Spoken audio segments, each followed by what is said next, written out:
Hello everybody! Here's a quick real-world science video. I'm at a friend's place in Arkansas, and when I stepped out, I discovered that this black car and the gray car have absolutely no water drops on them.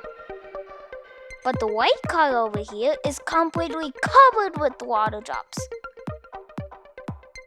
I know it rained all night, but do you think it only rained on this car and not the other ones? Or maybe the other cars had a humongous umbrella.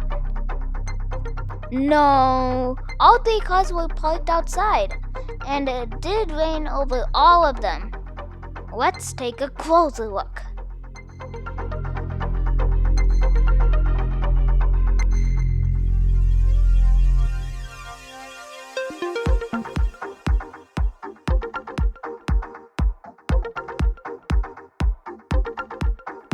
Here's the science behind this.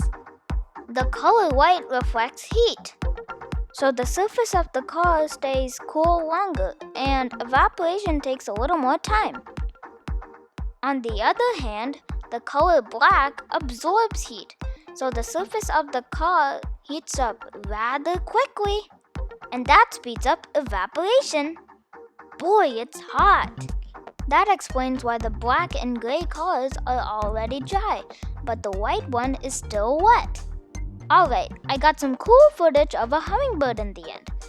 Before I say bye, be sure to like, subscribe, and ring that bell. Bye! Bye!